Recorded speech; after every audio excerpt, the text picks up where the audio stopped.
오늘은 은혜를 실어 나르는 은사들이라는 제목으로 네 번째 시간 갖도록 하겠습니다.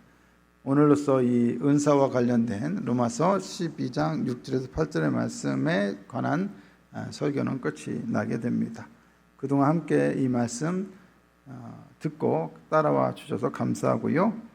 좀 지겨울 수도 있는데 그래도 여러분들에게 꼭 필요한, 우리 공동체에 꼭 필요한 말씀이라 생각하여 그동안 같이 말씀을 나누어 왔습니다. 교회 공동체와 성도들에게 은혜를 실어 나르는 것이 바로 은사라고 했습니다. 오늘은 그 마지막 시간으로 6번째와 7번째 은사에 대하여 같이 살펴보고자 합니다. 6번째 은사는 다스리는 은사입니다. 8절에 보면 다스리는 자는 부지런함으로 이렇게 말씀하고 있습니다. 이 내용을, 구절을, 뉘앙스를, 원문의 뉘앙스를 그대로 살려서 번역하면 계속해서 맨 앞에 서 있는 자 혹은 돌보는 자는 열심으로 라는 말입니다.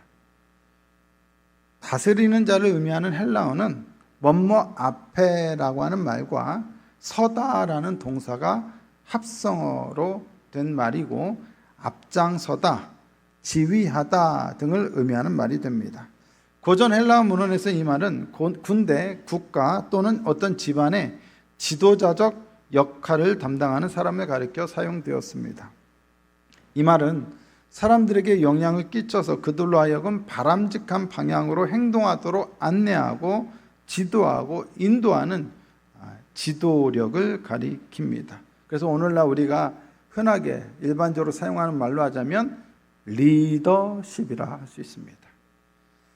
우리가 잘 알듯이 사람들이 모인 곳에는 항상 이 지도력, 리더십이 필요합니다.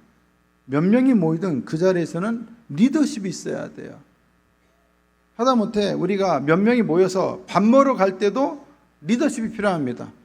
뭐 먹으러 갈까? 어떤 식당으로 갈까? 결정해야 돼요.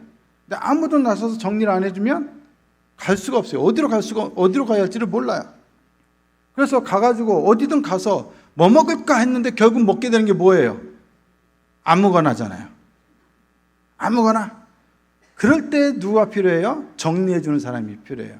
리더는 어디에나, 리더십은 어디에나 사람들이 모인 곳에는 당연히 필요하다는 거예요. 세상에 아무거나 먹을 수 있습니까? 없습니까? 먹을 수 없죠. 왜요? 아무거나는 없어요. 없는 걸 먹자니 리더십이 없으면 그런 일이 발생한다는 것입니다.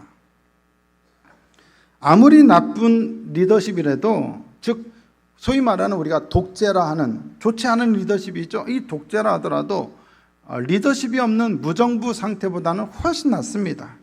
사람이 모인 곳에 리더십은 필수입니다.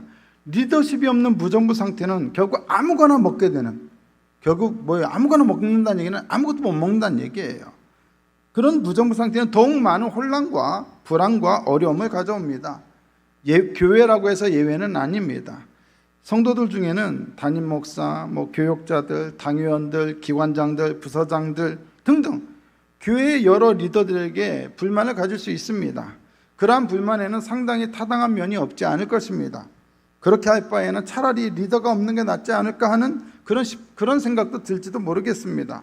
하지만 분명히 알아야 할 것은 아무리 부족한 리더십이라도 무정부 상태보다는, 그러한 부족한 리더십이라도 차라리 독재가 낫다는 말을 하듯이 차라리 무정부 상태보다는 그래도 부족한 리더십일 망정 있어야 훨씬 더 좋다라는 것입니다. 무정부 상태보다는 독재가 낫다는 말은 일반 세상에서뿐만 아니라 교회에서도 마찬가지입니다. 제가 예전에 사역하던 교회에서 담임 목사님이 부흥회를 인도하러 가셨다가, 다른 교회 부흥회를 인도하러 가셨다가 뇌졸중으로 쓰러지셨습니다. 교회는 엄청난 혼란에 휩싸였습니다. 목사님이 쓰러지시니까 처음에는 성도들이 이 쓰러지신 목사님을 걱정하고 위안을 정신이 팔려가지고 문제가 드러나지 않았는데 점점 시간이 갈수록 이상한 기류가 흐르게 됩니다. 더군다나 이 교회는 교회 건축을 한 지도 얼마 되지 않은 상황이었어요. 당연히 교회에 여전히 빚이 많았습니다. 거기에다가 담임 목사가 쓰러지셔서 제대로 목회 사역을 감당할 수 없게 되었습니다. 처음에는 그렇게 위로하고 염려하던 분위기가 장로님들 몇몇을 중심으로 담임 목사 사퇴 분위기로 전환되었습니다. 그러면서 교회는 아주 심각한 갈등을 빚게 됩니다. 장로님들은 이 문제를 해결해야 하잖아요. 근데 어떻게 했느냐? 서로 두 패로 나뉘어서 싸우기 바빴습니다. 누가 하나 이렇게 합시다 저렇게 합시다 해주는 사람이 없어요. 정리해주는 사람이 없어요. 제가 당시 선임 부목사였는데 제가 가서 말한다는데 들을 리도 없고 그럴 권한도 없어요. 그냥 보고 너무 답답하기만 한 거예요. 교회는 완전히 무정부 상태가 되었어요. 그때 제가 그것을 경험하면서 느꼈던 솔직한 심정은 아무리 담임 목사가 부족한 리더십을 가지고 목회를 하더라도 혹은 좀 심하게 말해서 독재를 하더라도 차라리 이 정도의 무정부 상태보다는 훨씬 낫겠다는 생각을 제가 그때 했습니다. 무정부 상태가 이렇게 안 좋은 거구나, 어려운 거구나, 힘든 거구나 뼈저리게 느꼈습니다. 교회 공동체 역시 사람들이 모인 곳이다 보니 자연스럽게 리더십이 요구되고 또 리더십이 행사되다 보면 늘 모든 사람을 만족시킬 수 없는 상황이 발생하기도 합니다. 하지만 그렇다고 해서 리더십이 없는 공동체를 생각할 수는 없습니다. 그렇게 되면 그 공동체는 더 심한 혼란과 고통을 겪게 될 것입니다.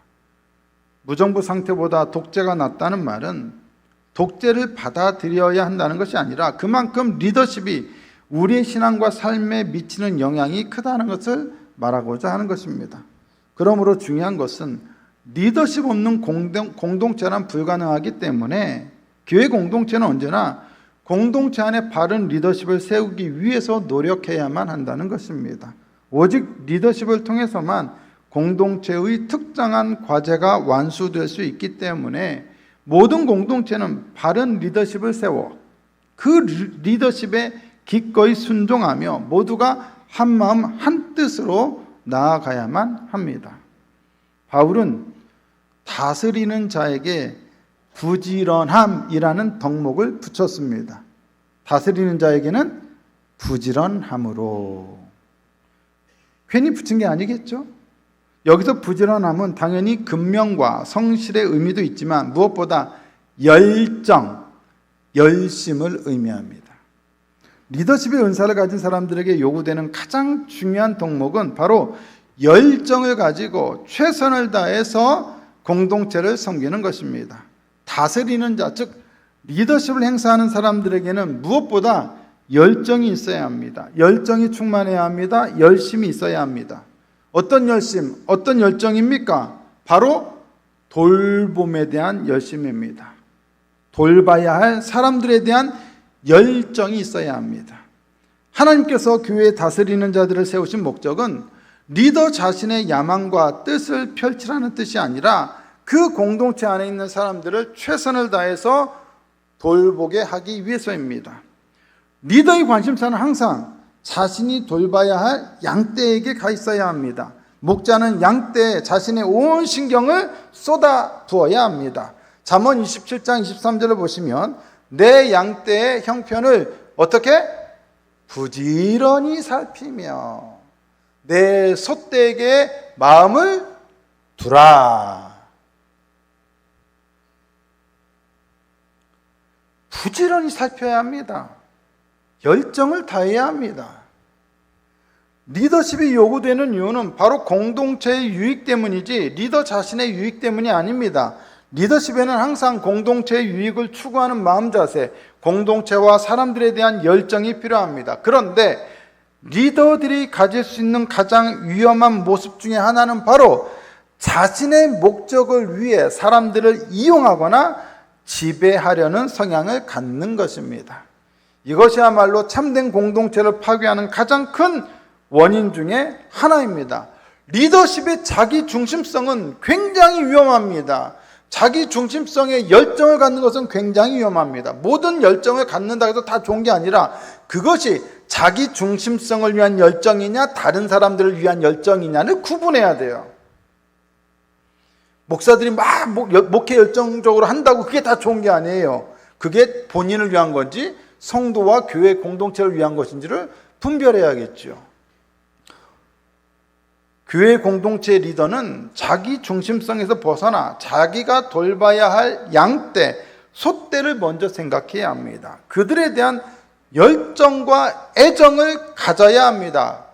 그런 열정과 애정을 기반으로 부지런해야 합니다. 에스겔 34장 2절을 보시면 하나님께서 에스겔 선지자를 통하여 이스라엘 백성들을 책망하십니다. 인자야 너는 이스라엘 목자들에게 예언하라. 그들 곧 목자들에게 예언하여 이르기를 주 여호와께서 이같이 말씀하시되 자기만 먹는 이스라엘 목자들은 화 있을진저. 목자들이 양떼를 먹이는 것이 마땅하지 아니하냐. 목자란, 여기서 말하는 목자란 왕, 제사장, 선지자, 그리고 모든 왕의 고위 관료들을 다 가리킵니다. 그들이 해야 할 일은 백성을 돌아보는 일이에요. 그들을 먹이는 일이에요. 근데 백성들을 먹이진 않고 뭐만 먹어요? 자기만 먹어요. 이럴 때 자기만 먹는다고 하지 않죠. 뭐라고 말해요? 예. 지만 처먹는다고. 저기서 나온 거예요? 전 몰라요? 저는 몰라요. 예. 자기만 잡수신다고 얘기하잖아요. 저는 그래도 좀 존대를 했잖아요. 여러분, 자기만 먹어요. 이게 뭐예요? 자기에 대한 열정, 자기 중심성이에요. 성도들과 백성들을 위한 열정이 아니라 자기만을 위한 열정이에요. 그렇게 되면 어떻게 돼요? 양떼는 힘들어지는 거죠. 당연한 일입니다. 에스겔 34장 3절에 4절 이어서 읽으면 너희가 살찐 양을 잡아 그 기름을 먹으며 그 털을 입되 양떼는 먹이지 아니하는도다. 아니, 양떼를 키워서 내가 얻게 되는 유익은 다 누리고 그것도 넘치도록 누리면서 정작 양떼는 먹이지 않는다는 거예요. 그래서 어떻게 돼요? 너희가 그 연약한 자를 강하게 아니하며 병든 자를 고치지 아니하며 상한 자를 싸매 주지 아니하며 쫓기는 자를 돌아오게 하지 아니하며 잃어버린 자를 찾지 아니하고 다만 포악으로 그것들을 다스렸도다. 하지 말아야 할 짓만 골라서 하고 있어요. 에스겔 34장 5절과 6절을 이어서 읽으면 그래서 뭐라고 말합니까? 목자가 없으므로. 사실 목자가 있잖아요. 그들이 목자잖아요. 왕, 선지자, 제사장, 고위 관료들 다 목자예요. 근데 뭐라고 그래요? 목자가 없대요.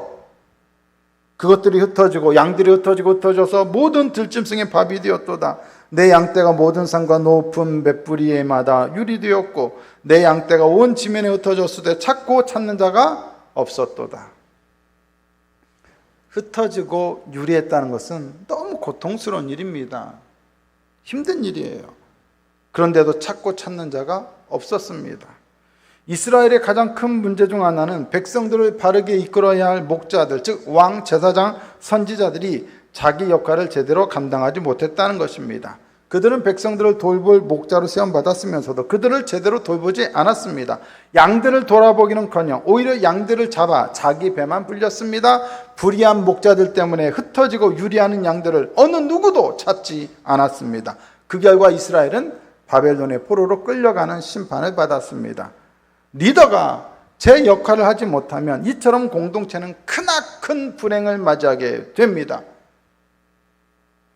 내가 섬기고 있는 부서나 구역, 기관에 문제가 있다면, 문제 없는 데는 사실 한 군데도 없죠. 문제가 있다면 그것은 반드시 목자인 리더들이 양떼들을 제대로 돌보지 못한 책임이 크기 때문임을 우리는 잊지 말아야 합니다. 구역에 문제가 있으면 구역장들이 와서 구역 식구들 바꿔주세요 라고 말하기 이전에 내가 저들을 제대로 돌봤는가, 부지런하게 살폈는가, 열정을 다해 섬겼는가를 먼저 돌아봐야 합니다. 다스리는 자로서의 사역을 감당하는 사람들은 과연 돌보기 위한 열정이 있었는지, 사람들에 대한 애정이 있었는지를 먼저 생각해야 합니다. 부지런함으로 사람들을 돌아보고 있는지를 먼저 생각해야 합니다. 교회에서 다스리는 은사를 받은 사람들은 언제나 자신들이 섬겨야 할 양떼들을 돌보는 일에 열정을 다해 임해야 합니다. 부지런하게 살피고 또 살펴야 합니다. 안 그러면 반드시 유리하고 방황하는 양들이 나오게 됩니다.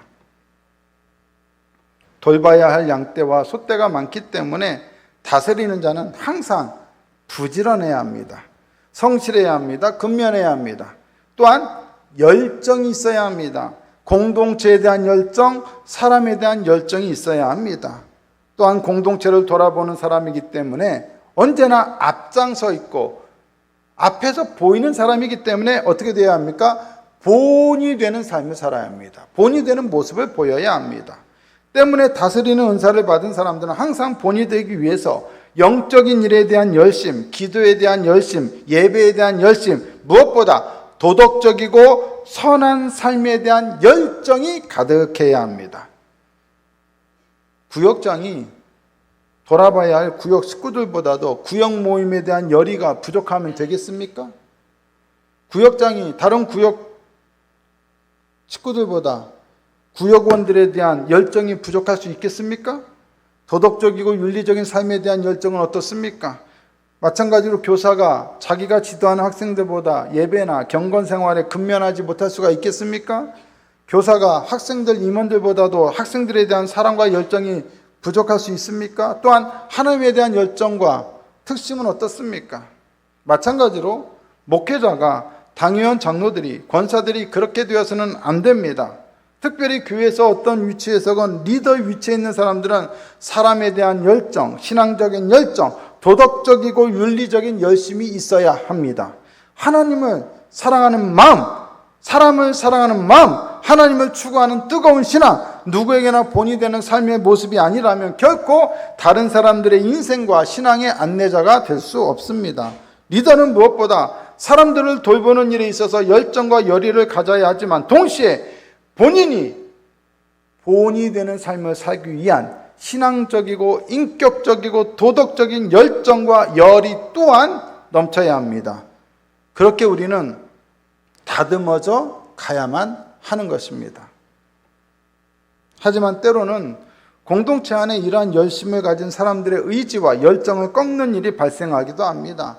교회는 다스리는 자의 은사를 가진 사람들이 전체 공동체의 유익을 위해서 그 은사를 사용하는 것을 지지하고 기뻐하고 즐거워하는 분위기를 조성해야 합니다.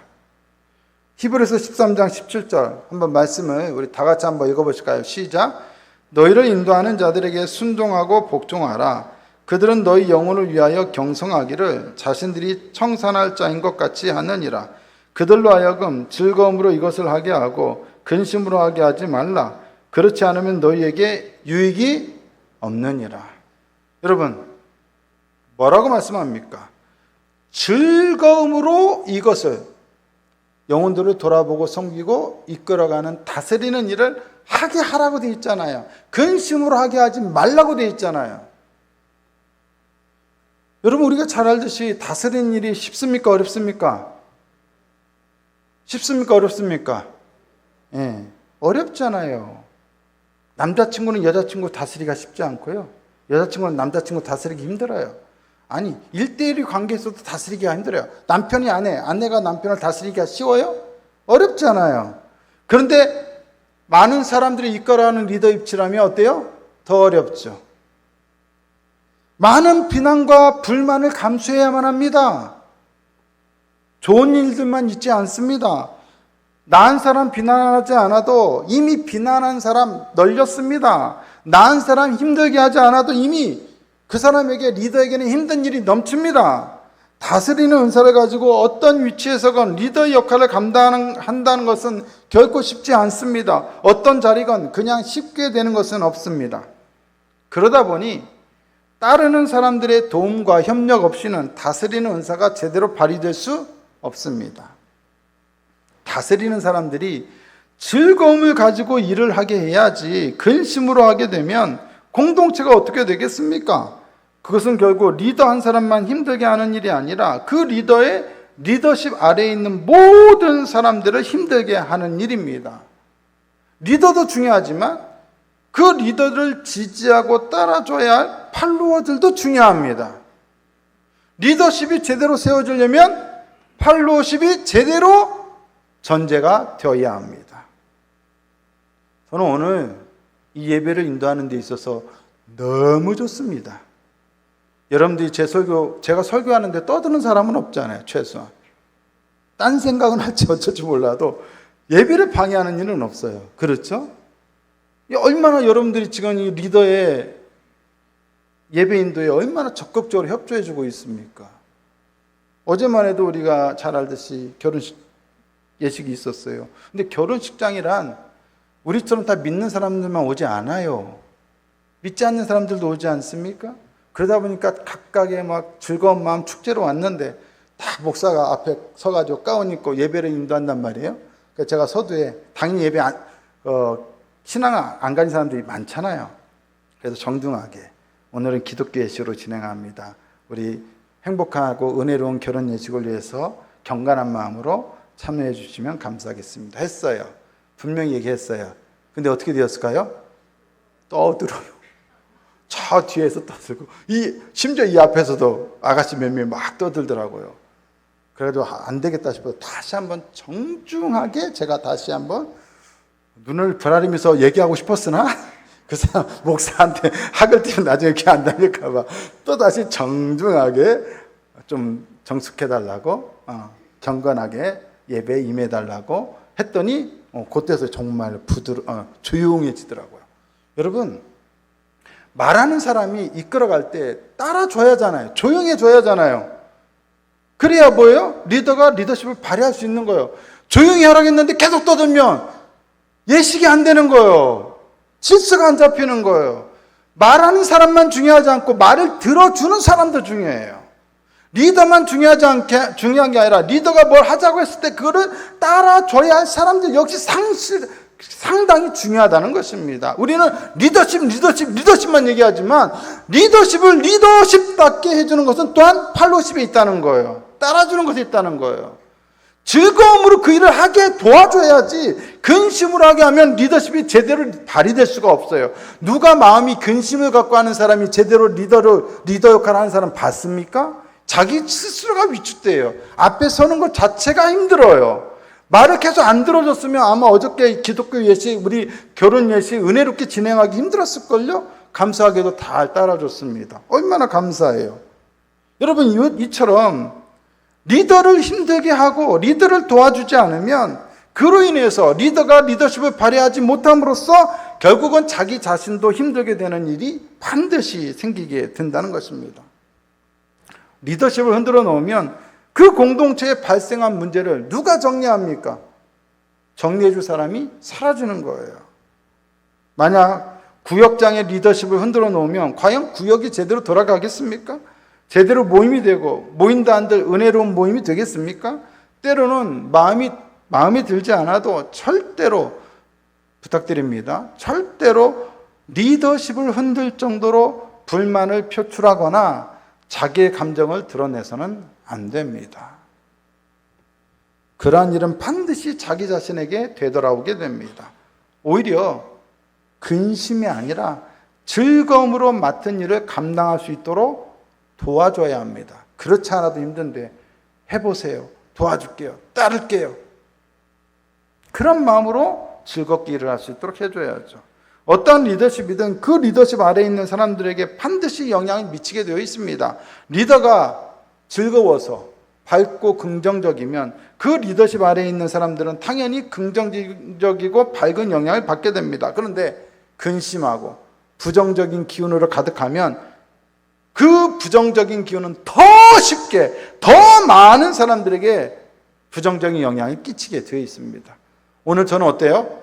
저의 감정 기상도는 밝습니까? 어둡습니까? 밝습니까? 네, 성가대가 밝은가 봅니다. 저는 가급적 목사이다 보니까 여러 사람의 말을 듣습니다. 뭐 저에 대한 얘기도 하기도 하고요. 또 교회 누구누구에 대한 이야기를 하기도 합니다. 그런데 많은 이야기를 듣긴 하지만 가급적 듣기는 하지만 부정적인 말을 그렇게 마음에 담아두려고 하지는 않습니다. 왜냐하면 그 부정적인 말에 나의 중심이 흔들려서, 저의 중심이 흔들려서 제대로 된 설교를 하지 못할까 봐 그렇습니다. 저를 비난하는 말이 되었든 다른 사람들을 비난하는 말이 되었든 반드시 부정적인 말은 우리 모두의 심령에 영향을 끼치게 되어 있습니다. 그리고 누군가는 반드시 색안경을 끼고 보게 되어 있습니다. 목사한 사람이 중요한 이유는 그 사람이 바로 매 시간 강단에 서서 말씀을 전하는 사람이기 때문입니다. 그렇지 않아도 즐거움과 기쁨으로 해도 성도들에게 은혜 끼치고 선한 영향력을 행사하기가 쉽지 않은데 거기에다가 근심과 부정적인 기운까지 더해지면 어떻게 되겠습니까? 아예 은혜 받지 않겠다고 하는 것이나 다름없는 겁니다. 목사의 마음을 흔들어 놓고 부정적인 기운을 심어 놓으면 아무리 그게 자기 입간에는 옳은 말이고 정당한 말이라 할지라도 감정을 상하게 하거나 부정적인 생각을 심어주면 그 목사를 통해서 나는 은혜 안 받겠다고 하는 것이나 다름없습니다. 아무리 옳은 말이라도 건전하고 바르게 말을 해줘야 돼요. 다른 사람의 얘기를 막 부정적으로 심어주면 안 되고 우리 공동체는 어떻고요? 하면 안 되고요. 목사님 뭐 어쩌고저쩌고요? 할 게 아니라 진정한 마음으로 사랑하는 마음으로 긍정적이게 그리고 건설적으로 이야기를 해줘야 합니다. 대안 없는 비판은 별로 의미가 없습니다. 여러분 마음 상하게 하고 상처 주고 근심하게 해놓고 은혜를 기대한다는 것은 말이 안 되는 일입니다. 마찬가지로 구역장, 기관장, 교육부서장, 지휘자, 찬양인도자, 당회원 그 누구라도 똑같습니다. 상처 실컷 주고 근심하게 해놓고 막 위축시켜놓고 그래놓고 잘해보라고 말한다는 것은 말이 안 되는 일입니다. 모든 리더십은 기쁨과 즐거움으로 행사되어야 합니다. 그렇지 않아도 다스리는 일은 많은 스트레스와 어려움을 동반합니다. 여러분 리더의 자리는 늘 책임을 지는 자리이기 때문에 쉽지 않은 일입니다. 거기에 굳이 나까지 나서서 스트레스를 더해줄 필요가 없습니다. 바른 리더십을 위해서는 반드시 바른 팔로우십이 전제되어야 한다는 것을 우리는 기억해야 합니다. 교회에서 리더십에 있는 위치에 있는 가장 큰 리더십의 위치에 있는 사람은 담임 목사를 비롯한 당회원들일 겁니다. 장로님들일 것입니다. 교회 장로님들은 교회를 위해 누구보다 열심히 일합니다. 또 헌신합니다. 하지만 인간이 하는 일이라는 것이 늘 그렇듯 모든 사람들은 만족시킬 수는 없습니다. 누구라도 그 자리에 가보세요. 당회원으로서 교회 일을 한다는 것이 결코 쉽지 않다는 것을 모두가 알게 될 것입니다. 내가 하면 안 그래 라고 말할지 몰라도 사실 누가 해도 쉽게 바뀌지 않습니다. 여러분 한번 해보세요. 쉽게 바뀔 것 같으세요? 안 바뀝니다. 조직이라는 것이 세상이라는 것이 늘 그렇습니다. 한 사람의 의지만으로는 바뀌지 않습니다. 그래서 쉽지 않은 것이기 때문에 잘 안 바뀌기 때문에 따라주는 사람들이 전적으로 신뢰해주고 밀어주고 후원하고 지지해 줄 때 앞에 선 사람들은 기쁨과 즐거움으로 일을 하게 되고 그로 인해서 못 해낼 일도 되게 하는 역사가 일어나게 되는 것입니다. 기억하십시오. 공동체의 분위기를 전환시키는 데에는 다스리는 자들만의 역할만 중요한 것이 아니라 따라주는 자들의 역할도 중요합니다. 그리하여 모두가 합력하여 누구에게나 기쁨과 즐거움과 은혜가 넘치는 교회 공동체를 이루어 나가야 할 것입니다. 이렇게 기뻐 보세요. 더 열심히 하지 않겠어요? 더 최선을 다하지 않겠어요? 아멘이십니까? 아멘? 모든 사람들이 더 기쁨으로 성실하게 열정을 가지고 부지런하게 할 수 있도록 여러분 그렇게 도와주십시오. 특별히 설교 들을 때 은혜 받은 표정을 지어주세요. 은혜롭든지 안 어렵든지 여러분들 그래 막 흔들어주고 아멘 하며 목사는 여러분들 은혜 받는가 보다 하고 다음 주 더 일찍 일어나서 설교 준비할 겁니다. 더 기쁨으로 즐거움으로 설교 준비할 겁니다. 8절은 이제 마지막 은사는 긍휼의 은사입니다. 8절을 보시면 긍휼을 베푸는 자는 즐거움으로 이렇게 말씀하고 있습니다. 긍휼을 베푼다는 것은 슬픔이나 어려움 가운데 처한 사람들에 대한 자비 또는 친절을 베푼다는 것을 의미합니다. 긍휼로 번역된 헬라어의 뜻은 사랑에 가득 찬 온유함을 뜻합니다. 사랑에 가득 찬 온유함. 우리는 불쌍하다고 생각되는 사람들에 대한 긍휼한 마음, 동정하는 마음, 또 그들에 대한 온유한 마음을 갖는 것은 쉽습니다. 사랑이 가득한 마음을 갖는 것은 쉽습니다. 누구에게라도 그런 사람들을 따뜻하게 대할 것입니다. 그런데 여러분, 불쌍히 여겨야 할 사람 혹은 불쌍한 사람들만 긍휼히 여기는 것은 긍휼의 은사가 아니라 불쌍히 여겨지지 않는 사람들도 불쌍히 여기는 게 긍휼의 은사예요. 내가 돕고 싶은 사람만, 불쌍한 사람들만 긍휼히 여기는 것이 아니라 오히려 나를 공격하고 나에게 상처 주고 내게 믿게 하는 사람도 긍휼히 여기는 마음이 긍휼의 은사예요. 여러분, 살다 보면 이쁜 사람도 있고 미운 사람도 있죠? 있습니까? 없습니까? 네. 있습니까? 없습니까? 이렇게 대답을 잘해야 다음 주에 은혜롭게 설교 준비할 텐데요. 네. 어찌 사람인데 그런 마음이 들지 않겠어요? 누구라도 사람이니까 이쁜 사람 있고 미운 사람이 있어요. 하지만 마음에 들지 않는 사람일지라도 긍휼의 마음을 가져야 합니다. 사랑이 가득한 온유한 마음으로 다가가고 섬기고 도와야 합니다. 여러분, 미운 놈 떡 하나 준다는 말 있지 않습니까? 근데 사실 그것이 정답입니다. 미운 놈을 더 미워해 보세요. 공동체가 어떻게 되겠어요? 난장판이 될 겁니다. 대부분의 공동체에 생기는 어려움과 분란은 바로 미운 놈을 미워하고 이쁜 놈을 이뻐하기 때문입니다. 죄송합니다. 놈들만 얘기해서 미안합니다. 여자들도 있는데 차마 그 말은 못하겠습니다. 그런데 여러분, 미운 놈에게 떡 하나 더 주면 그 공동체는 어떻게 됩니까? 평안할 수밖에 없습니다. 우리 모두에게는 긍휼의 은사가 필요합니다. 미운 놈이라도 긍휼히 여길 수 있어야 돼요. 이쁜 놈만 긍휼히 여기는 게 아니에요. 제가 요르단에 사역할 때 교회에 구성원들이 성도들의 반은 주례원들이고 반은 선교사들이었어요. 그리고 그 선교사 대부분은 다 안수를 받은 목사들이었습니다. 저는 그래서 그 선교사들이 같은 목사니까 그래도 제 마음을 이해해 주겠거니, 목회에 대한 어려움을 이해해 주겠거니 그런 기대를 했어요. 또 그런 분도 많았습니다. 사실 성도들이 속상하게 하는 일은 당연한 거예요. 왜요? 양들이니까요. 이해할 수 있어요. 양들이니까 당연히 그럴 수 있죠. 뭐 속상한 일도 아니에요. 당연한 거예요. 그런데 정말로 힘든 거는 같은 사역자들이고 같은 목사하고 선교사인데 선교사들이 정말 속을 썩이는 일들이 있을 때 정말 감당하기 어려워요. 아니, 선교사들이 목회의 도리라는 것이 있잖아요. 윤리라는 게 있잖아요. 아니, 왜 자기가 성도들을 내 허락도 없이 데려다가 성경 공부를 시켜요? 왜 자기가 내 허락도 없이 그 성도들의 가정을 찾아가서 후원금을 요청해요? 그럴 때 그거를 제가 모르냐? 나중에 다 듣게 돼요. 다 들려와요. 참 기가 막히죠? 목사한테 다 그 얘기가 들어오더라고요. 나중에 다 알게 돼요. 제가 그 사람들한테 대놓고 얘기한 적은 한 번도 없습니다만 제가 웬만한 건 다 알고 있습니다. 그런 일들이, 속상하게 하는 일들이 여러 번 있으니까 뭐 교회도 나왔다 안 나왔다 지 멋대로 해요. 성도들보다 더 불성실해요. 뭐 사역 핑계대고, 나오기 싫으면 사역 핑계대고, 나 사역해야 하니까 못 나옵니다. 그거 안 나와버려요. 이렇게 의리도 없고 신뢰도 없고 신의가 없어요. 너무 속상하니까 몇 번 우리 집사람이 저한테 선교사들이 어떻게 그럴 수 있느냐며 그런 말을 해요. 그렇죠. 선교사라면 그러면 안 되는 거잖아요. 목사잖아요. 그러면 안 되잖아요. 성도들보다 더 못한 짓을 하면 안 되잖아요. 그런데 그런 말을 듣는 저는 담임 목사잖아요. 참 담임 목사한테는 하나님께서 특별한 은사를 주나 봐요. 저도 그런 말을 제가 하게 될 줄 몰랐어요. 근데 저도 모르게 제 입에서 그 말이 나오더라고요. 집사람한테. 여보, 그 선교사들도 우리 양이야. 기가 막히지 않습니까?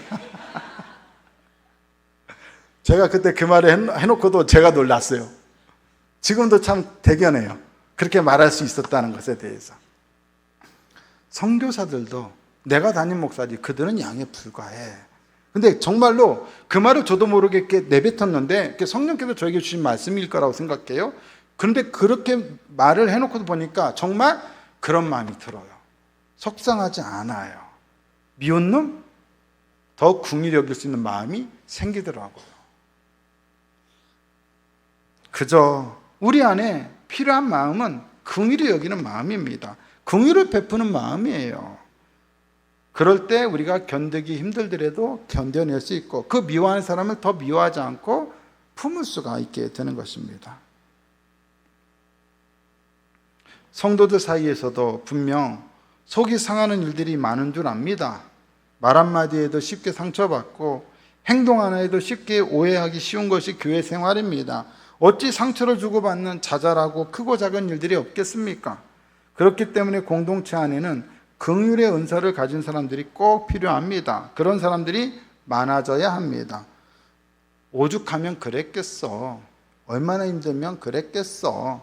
얼마나 속이 상하면 그랬겠어 라는 마음으로 이해하고 사랑으로 가득 찬 온유한 마음을 먹을 때 공동체는 굳건하게 세워지게 됩니다. 하지만 기억해야 할 것은 돕고 싶은 마음이 드는 사람에게만 그런 마음을 먹어서도 안 되지만 적절한 애정 없이 행해지는 자비의 행동 또한 무의미하고 위선적일 뿐이라는 것입니다. 사랑과 온유함, 즉 사람에 대한 따뜻함과 애정 없이 행해지는 의례적인 인사, 행동, 봉사는 결코 공동체로 유익되게 할 수 없습니다. 그렇기 때문에 우리는 바울이 한 말에 다시 주목해야 합니다. 바울은 긍휼을 베푸는 자에게 어떤 덕목을 요구하고 있습니까? 바로 즐거움입니다. 긍휼을 베풀 때 동반되거나 그 결과 나타나야 하는 것은 바로 즐거움입니다. 우리가 진정으로 애정을 가지고 참된 온유함을 가지고 한다면 당연히 동반되는 것은 즐거움일 것입니다. 억지라면 그렇지 않은데 내가 자원해서 원해서 하는 거라면 즐거움이 동반되어야 합니다. 즐거움을 가지고 한다는 것은 그 사람이 진정성 있게 행동한다는 것을 의미합니다. 목회자가 목회를 하면서 즐거워하지 않으면 그 사람은 목회가 힘들 것입니다. 차라리 하지 않는 것이 좋을 것입니다. 교사도 그렇고 구역장도 그렇고 당위원도 그렇고 기관장도 그렇습니다. 긍휼을 베푸는 은사를 사용할 때 그것이 비록 힘든 일일 수는 있어도 그로 인해 우리에게는 즐거움이 넘쳐야 합니다. 억지가 아니라 즐거움이 있어야 합니다. 자신이 하는 일의 과정을 즐기지 못하는 사람은 그 일을 제대로 해낼 수 없습니다. 세상은 온통 고통과 혼란으로 가득합니다. 불안과 염려와 불평과 불만이 팽배합니다. 그러한 세상 가운데서 우리가 미운 놈에게 긍휼을 베푸는 일을 하면서도 즐거운 사람들이 된다면 도대체 세상은 우리를 어떤 눈으로 바라보겠습니까? 우리 교회를 어떤 눈으로 바라보겠습니까? 마더 테레사가 인도의 캘커타에서 그 가난하고 어려운 사람들을 돕는 사역을 하면서 짜증을 내면서 했다면 그게 사람들에게 덕이 됐겠습니까? 슈마이처가 그 아프리카 우지에서 병으로 고생하는 사람들을 치료하면서 덥고 힘들다, 짜증난다, 화난다, 화가 난다 하면서 그 사람들을 치료해 줬겠습니까? 아니면 즐거움을 했겠습니까? 심지어 우리 주님은 어떠한 마음으로 십자가를 참으시고 지셨습니까? 히브리서 12장 2절입니다. 같이 한번 읽어봅니다. 시작. 믿음의 주여 또 온전하게 하시는 이인 예수를 바라보자. 그는 그 앞에 있는 기쁨을 위하여 십자가를 참으사 부끄러움을 개의치 아니하시더니 하나님 보좌 우편에 앉으셨느니라. 주님도 십자가를 참으실 때 무엇 때문에요? 그 앞에 있는 기쁨을 위하여. 여러분, 우리가 봉사한다고 긍휼히 여기는 마음, 긍휼을 베푼다고 미운 놈에게 떡 하나 준다고 누가 돈을 주는 것도 아니고 했다고 해서 엄청난 보상이 주어지는 것도 아니고 누가 알아주는 것도 아닌데 이렇듯 공동체를 섬기기 위해서 각종 은사들을 행하면서 즐거움으로만 할 수 있다면 그 공동체는 진정 놀랍고 기쁨 가득하고 은혜가 넘치고 성령 충만한 공동체일 수밖에 없을 것입니다. 교회에서 각종 은사로 섬기는 일을 하면서 성도들과 믿지 않는 영혼들을 돌보는 일을 하면서 우리에게 회복되어야 할 것이 있다면 바로 즐거움입니다. 희열입니다. 결국은 신앙으로 인한 이 기쁨과 즐거움이 없기 때문에 아무리 쉬운 일이고 단순한 일이라 하더라도 하지 않는 것이고, 반대로 즐거움과 희열이 넘친다면 그 어떤 힘들고 어려운 일이라도 우리는 감당하고 하고자 할 것입니다. 그것이 바로 신앙의 원리입니다.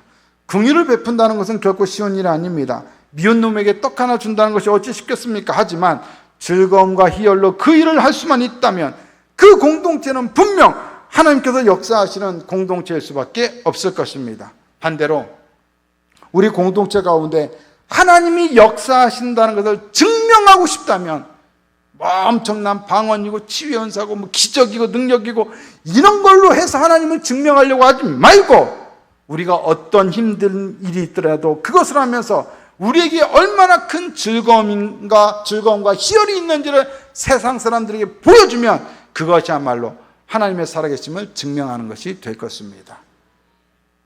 은사는 공동체와 성도들 나아가 세상에 하나님의 은혜를 실어나르는 매체입니다. 도구입니다. 하나님께서 우리에게 주시는 은사가 없이는 공동체를 바르게 세울 수도 없고 교회가 세상을 바르게 섬길 수도 없습니다. 하나님께서 우리에게 은사를 주시는 이유는 그것을 통하여 바로 공동체를 세우고 세상을 섬기길 원하시기 때문입니다. 은사가 주어지는 이유는 딱 한 가지입니다. 그 은사를 사용하라는 것입니다. 행하라는 것입니다. 로마서 12장 6절에서 8절을 보면 쭉 처음부터 은사 목록이 나오는데 거기에 있어서 7가지 은사 목록이 있지만 그 모든 은사 목록 중에 동사는 딱 한 가지 나옵니다. 뭐라고 나옵니까? 맨 마지막에 할 것이니라 이렇게 나옵니다. 결국 뭐 하라는 거예요? 이런 은사들을 하라는 거예요. 행하라는 거예요. 은사는 뭐예요? 선물이에요. 선물을 왜 주셨어요? 누리라는 거예요. 사용하라는 거예요. 예? 누리라는 거예요. 여러분들 혹시 누가 선물 주면 카카오톡 같은 걸로 선물 많이 주잖아요. 그럼 받으면 어떻게 해요? 그냥 죽여요? 나는 카카오톡 선물 같은 거 싫어. 그런 사람 있어요? 받으면 바로 냈다 달려가잖아요. 그리고 바로 뭐예요? 주문하잖아요. 그런 선물은 그렇게 열심히 쓰면서 왜 하나님이 주신 선물은 안 씁니까? 쓰셔야죠. 쓰십시오. 그리고 기쁨과 즐거움을 누리십시오. 그것이 하나님께서 교회를 세워가는 방식이며 세상을 살리는 방식입니다. 사랑하는 성도 여러분, 이렇게 우리가 은혜의 선물인 은사를 통하여 하나님의 은혜를 많은 사람들에게 실어 날라줄 수 있고 공동체 구석에 실어 날라줄 수 있습니다. 그리고 그 은혜를 실어 나르는 결과는 기쁨과 즐거움입니다. 공동체 안에 희열이 가득하게 될 것입니다. 그리고 그런 기쁨과 희열이 가득한 공동체는 당연히 은혜로 충만, 기쁨으로 충만, 성령으로 충만, 능력으로 충만하게 됩니다. 세상을 이기는 힘은 어디 있습니까? 즐거움입니다. 희열입니다. 내 것을 주는데 내가 열심히 봉사해서 내 몸이 힘든데 다른 사람, 미운 사람도 내가 떡 하나 더 주는데 그런데 내게 넘치는 게 뭐라고요? 기쁨이라고요. 그런 사람들이 있을 때 교회는 성장하고 하나님의 영광을 받으시고 세상은 도대체 저들이 기뻐하는 이유가 무엇인가? 저들의 소망의 이유가 무엇인가 하고 물어볼 것입니다. 그때 우리는 한마디 할 것입니다. 바로 예수 그리스도. 그렇게 하여 하나님은 예수 그리스도를 통하여 우리를 통하여 이루고자 하신 일들을 이루어가게 되는 것입니다. 아멘이십니까? 우리 교회는 바로 그러한 은사들을 통하여 하나님의 교회로 더욱더 든든히 서가는 아름답고 복된 공동체가 될 줄로 믿습니다.